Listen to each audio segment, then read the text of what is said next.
People are working, some people aren't. Some football teams are playing for something this weekend, and some are not. We're going to Indianapolis right now, where I would say, thankfully, they're not playing for anything when we're not. But we have so many enemies here in Baltimore. I don't know who to love and who to hate, but I love having this guy on. He is Bob Kravitz, longtime columnist at the Indianapolis Star, now at WTHR.com. Made famous through Deflategate, although he didn't name it, he did break it. He is B. Kravitz out and on Twitter as well. First off, I love your Twitter line here that bon vivant and semi-retired goaltender. I had to look up bon vivant just to get the true meaning of that. A person who enjoys a sociable and luxurious lifestyle and resides in Indianapolis. That is a little bit of an oxymoron, I think. Well, luxurious, I don't know about that, but I like to have a good time. It's just with craft beer as opposed to really fine, Dom Perignon. Right. Well, we can all get by. I mean, I was a Mad Dog 2020 in a Boone's Farm, man, back in the day as well. Look, man, this is weird, right? In Indianapolis, you've been there this century where they make the playoffs all the time. They play home playoff games. Luck was going to just slide right into that 18 role and take over. And, here we played a lot of meaningful playoff football around these parts. Both of these cities on the outside looking in, and I think owners that have to look at coaches and management and all of that, because it feels like it's slipping in the wrong direction in some of these places, right? Yeah, absolutely. Well, if you ask New England fans, they'll say it's Deflategate karma, which is just a perfectly reasonable explanation for all of this. I know the Colts a whole hell of a lot better than I know the Ravens, but this thing is slipping because while you still have a really good quarterback who I think has statistically had his best year since he's been here.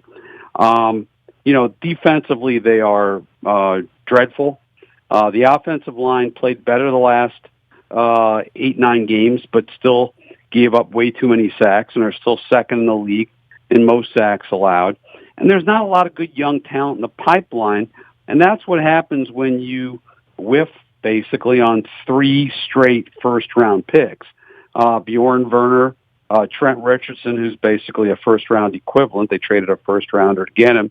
And then Philip Dorsett has just been a guy. He's been a third or fourth receiver who doesn't do much of anything. So, that's the problem is, we're both big Chuck Pagano fans, I know, but, he doesn't have a heck of a lot to work with. There's just not a lot of good young talent in the pipeline, especially on defense. Well, a year ago this week, it was pretty obvious he was going to go, Grigson was going to go, bad things were happening, nobody gets along, and then there's the kumbaya. Everybody winds up keeping their job, and that happened in New Orleans. It's happened in a couple of places.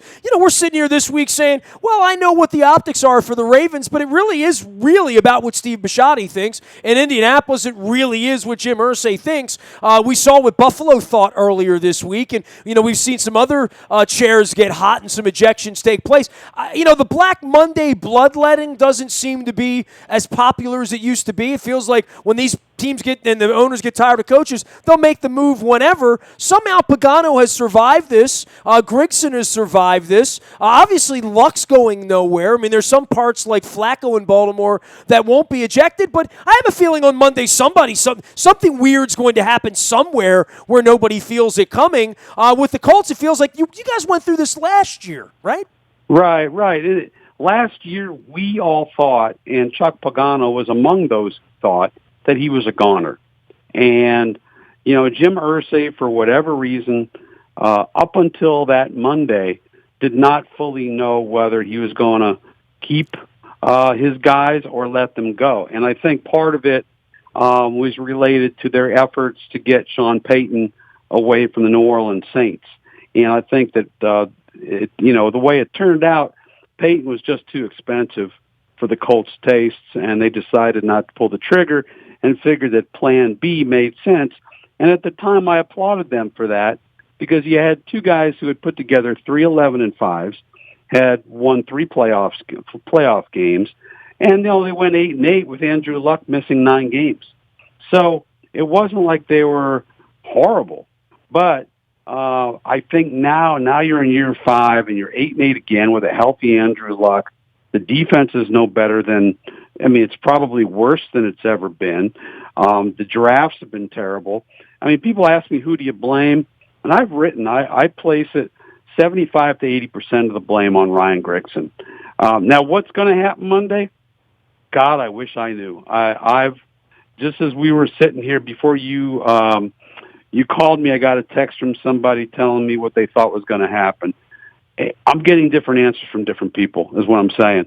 And I don't know. I wish I could be the really smart journalist here and say, there's what's going to happen on Monday. But for the life of me, I don't know. I'm getting very mixed signals. Yeah, I mean, there's a lot of organizations that are in this middle ground. I mean, the Bills were one of them. I mean, Rex is new on the job there, and they just had enough and decided no more. In Jacksonville, it feels like they hung on until the end of the end. A lot of times when these changes happen, I mean, Harbaugh's only got 1 year left on his deal. That doesn't usually bode well. We're going to Cincinnati this week. You're 90 miles down the river there to Cincinnati as well. Marvin Lewis has hung on 3 times when people thought he wasn't going to hang on, and he has 1 year left on his deal as well. So, there is this weirdness of 7 and 8 and 8 and 7 and 8 and 8 and whatever. Which direction are we going? In a lot of cases, these guys want a direction they're more comfortable with, and in many cases, I think they're comfortable with what they have in good people.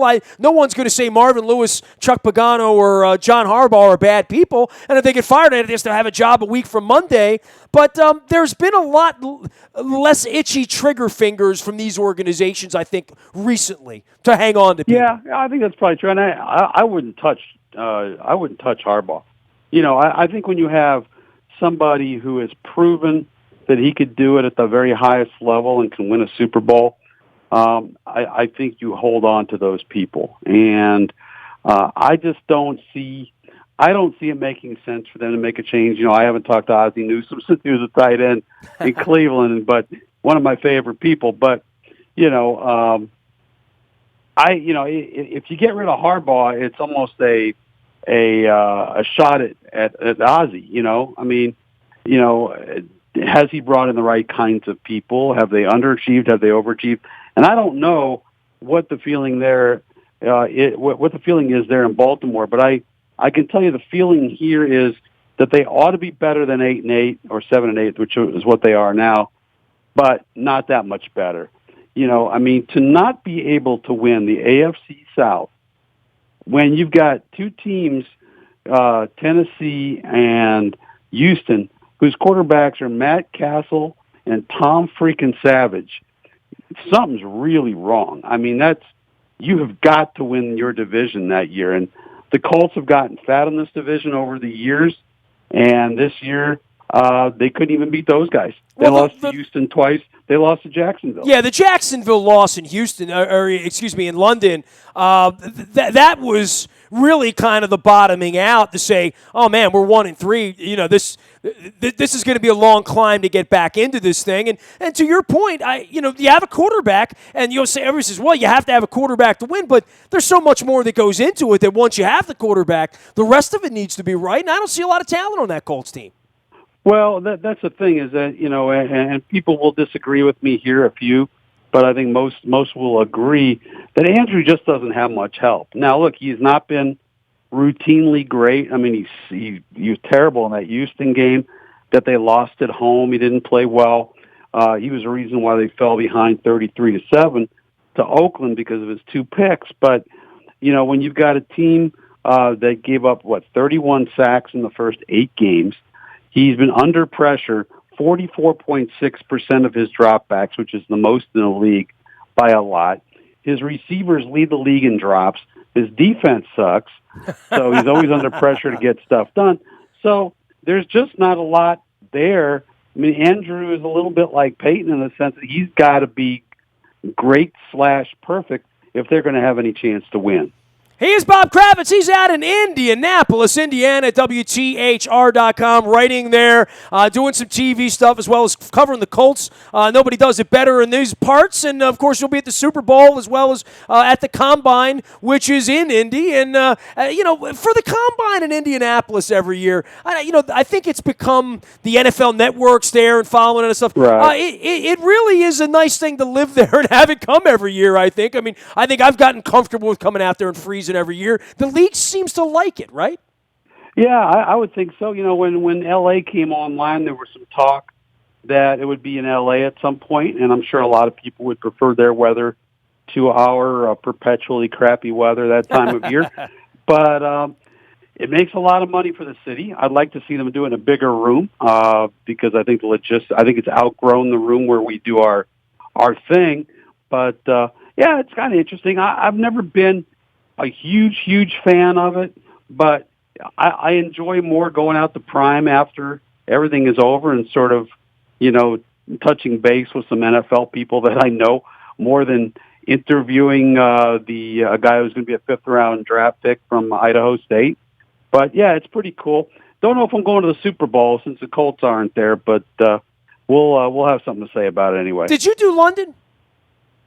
Raw subject.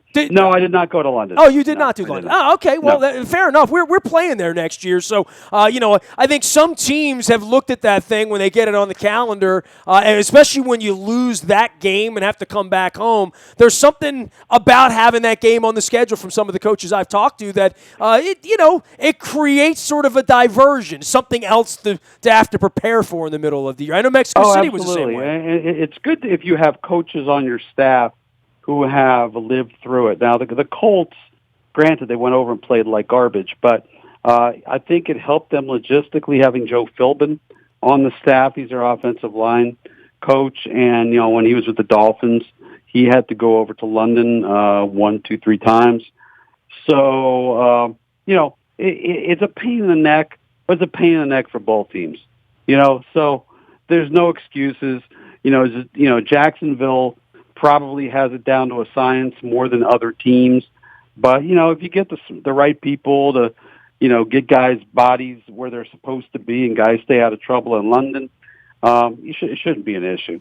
Bob, I'm going to give you a weird curveball topic here, but it comes back to my Colt roots and being a kid who lost my football team, and Jimmy's old man took the team out of here, and there was never anybody at the Colts games at the end. I went to those games in 1980, 81, 82, and, the Mike Kirkland, era and the bad quarterbacks and Art Schlichter and all that stuff. Since the Ravens have come here, so it's been 21 years, there was the early euphoria of, hey, we have a team. They have purple uniforms. Let's go see Vinny Testaverde and this kid Ray Lewis. And there was so much angst and hatred for the Colts and for the Hoosier Dome and Irsay. And, we would revel in those 1 in 15 years when they're drafting Trev Alberts and Quentin Coriat and Jeff George and all that other stuff that went on when we didn't have a team. But for 20 years, every year I could look you in the eye and say, man, Baltimore deserved to have the team. Look at what we've built. Look at what Modell gave to Bisciotti, that Ray Lewis and Ed Reed and championships, and we've had 2 Super Bowls, and now you guys obviously with the Peyton Manning thing. But this was the first year, and I remember Dick Cass talking about this, and I remember it being a topic at the league meetings, maybe as much as almost a decade ago, where the television has gotten so good, the ticket prices have gotten expensive, the beer's expensive. At some point, people will stop coming to games. Bob, it happened in Baltimore this year, and it kind of runs a little chill down me because I remember when people didn't go to the games and we lost the team, and I know it's been a quarter of a century and all that. Indianapolis, this sort of leveling out period after you have a player like Peyton Manning, after we have a player like Ray Lewis, that the expectations are, well, we're just going to win 11 or 12 this year, every year. And then you have years like this year where both teams, they're not turds. It's not the Jets. It's not the Browns. It's not the 49ers. It's just they got some missing pieces, and things didn't go right. But is that going on in Indy? Because it's certainly going on in Baltimore. It's going to, so far they've had no problem putting fannies in the seats, but I'm going to be really interested now that they are officially out of the playoff race, having lost that game in Oakland, and it would have been a fait accompli because Houston beat Cincinnati. How many people are going to show up for a completely meaningless end-of-the-season game against Jacksonville? You haven't Jaguars? had a lot of those there, right? I mean, literally. No. I mean, virtually every game has meant something over the past, 10, 15 years. Once in a while, they're in a situation where they've got everything sewn up, the first seed, and they'll play Curtis Painter or whatever. But, we haven't had this kind of situation here, and I'd be surprised if there are 45,000 people there in a 56,000 seat stadium. I'd be really surprised if they do any better than that on Sunday. I think people are angry. This team underachieved. You've got a couple of players who tested positive for performance-enhancing drugs. It's just not a good culture. It's not a good feeling. Everybody wants Pagano and Grigson out, so it's just kind of negative. And yeah, we've been spoiled here, no doubt. But you know what? When you got Peyton Manning and then you get Andrew Luck, you ought to be damn good, because there's virtually no franchises in this league, save for maybe the Green Bay Packers, who went straight from Brett Favre to Aaron Rodgers, who have back-to-back quarterbacks like that. So I think that the expectations should be sky high, and I think there's a lot of anger here in town. Really? All right. Well, we'll see how that plays itself out in the coming weeks as we get up on the Super Bowl. Well, I will definitely see you at the Combine in Indianapolis. Only 8 weeks away, good, right? Buddy. 8 weeks away from the Combine. It's crazy how close this thing all shoves together. Great having you on, Bob. All right, buddy. Happy New Year. You same. Bob Kravitz, one of our favorites out in Indianapolis. He can be followed at B Kravitz. That's Kravitz at WTHR.com as well. He writes about the Colts and about Indianapolis and life and sports there, where, I definitely see some similarities between these organizations right now and what they're going through and the decisions. Not just that, whether you want to keep John Harbaugh and Ozzie Newsome, but just what's it going to look like for the next 3 to 5 years in both of these places, where last year they went through this out there in Indianapolis. So throw me an email, throw me a line anytime during the holiday. We're getting through the Festivus and the New Year and accepting our fate as a non-playoff team in a meaningless football game in Cincinnati this weekend. But we're getting working on some spring training. We got the Terps playing Big Ten this week. We also have, of course, the Capitals playing, and so we got things happening, and we'll have some playoff football to talk about. We're headed to Houston in a couple of weeks for the Super Bowl, and you can still email me anytime, nasty@WNST.net. Facebook, Twitter, LinkedIn, Snapchat, Instagram, streaming live on our Facebook Live, as well as our YouTube WNSTV channel. We are WNST.net, AM 1570 and WNST Towson, Baltimore, and we never stop talking Baltimore sports.